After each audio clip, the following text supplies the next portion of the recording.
Az meg nem volt lent CP. Megcsinálod. De mindig hallottad, hogy kijött a kezdetféjéből a száid? Nem mondod komolyan. Kajan, a 16 cselgáncs. Hát akkor basszad neki, he.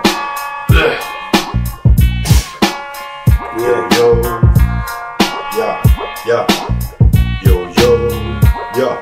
Depresszió, inkognitó, introvertált vagyok. Már nem megyek le fűre, sem mert házhoz hozzák spanok. Én egész nap csak baszok, általában mindenre. A hétfőre, a szerdára, a péntekre, a kiskedre. Mindig van egy kis kedvenc, légy ném a baby. Faszom legyen melfekrenc, hogy nyakat körbe éri. Lángoló a szerelembe, hip-hop romantika.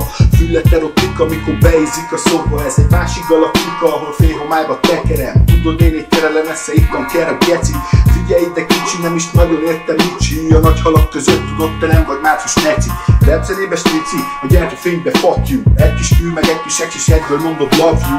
Egyetlen stuk és már is szebb a világ. De ez nem az a krém, ahol még várnak rá csodák. A rácsokon át, látod rám van írva 10 év. Élet ahhoz rövid, hogy megérezd az ízét. Te sem tudhatod, hogy mit hoz majd a sorsod. A bűnökért cserébe saját életem a zsoldom. Én meg magamra oltom, de rátok nyelvemet öltöm, nem megy rendben a boltom. Én csak versemet költöm, és mert ezen a ponton, pont ott, ahol megszakad, lehet, hogy a holdon éred utol nyomgat sorsod, te faszok. Yeah.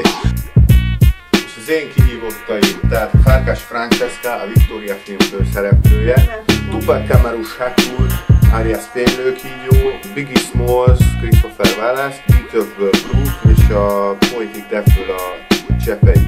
Vágod? Ja. Vágod? Ja. Meg a Kupa Julcsi.